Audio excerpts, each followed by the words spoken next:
Selon la direction du Programme alimentaire mondial PAM, branche de l'ONU en matière de lutte contre la faim, si la situation financière de l'organisme ne s'améliore pas rapidement, 1,3 million d'élèves à travers le Mali, le Niger, la Mauritanie et le Cameroun pourraient être privés de repas scolaires dans une annonce faite récemment. Une première décision du PAM qui, si sa situation ne s'améliore pas d'ici là, affirme qu'il n'y aura plus d'assistance pour 7000 élèves dans 11 autres pays d'ici la fin 2016. Le PAM prend notamment l'exemple du Tchad où son programme de repas scolaires a été amputé de 90% de ses moyens sur les 3 dernières années. Une illustration aussi inquiétante que flagrante. En outre, comme le souligne le directeur régional du PAM pour l'Afrique de l'Ouest, Abdou Diang, dans la plupart des pays d'Afrique de l'Ouest et d'Afrique centrale, dans un contexte marqué d'une part par la faim et la malnutrition chronique et d'autre part par les conflits, les repas scolaires ont toujours été une bouée de secours pour les enfants, très souvent les seuls repas réguliers et nutritifs qu'ils reçoivent.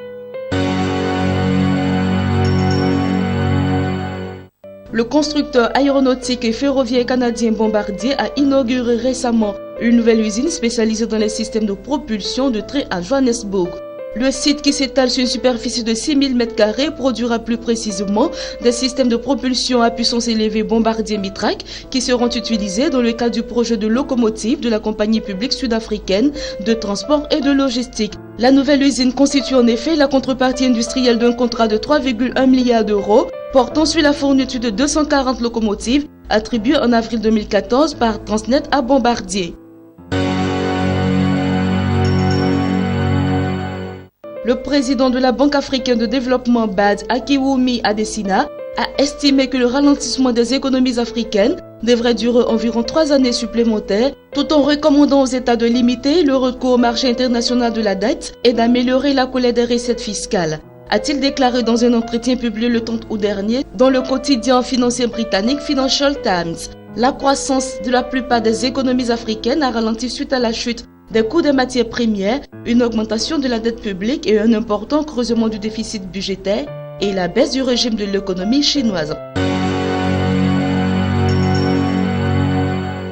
Les autorités de régulation regroupées au sein du West African Security Regulator Association et leurs bourses regroupées au sein du WACMIC, West African Capital Marketing Integration Council, ont tenu une réunion de travail hier au siège de la commission de la CEDEAO à Abuja, au Nigeria. Cette réunion a été l'occasion de faire le point de l'état d'avancement du processus d'intégration des marchés financiers de l'Afrique de l'Ouest et d'identifier les étapes prochaines à franchir en vue de rendre effective cette intégration. Sous l'égide de la CEDEAO, les autorités de régulation et les bourses ont également retenu de réfléchir sur le cadre de coopération entre elles en vue de l'accélération du processus.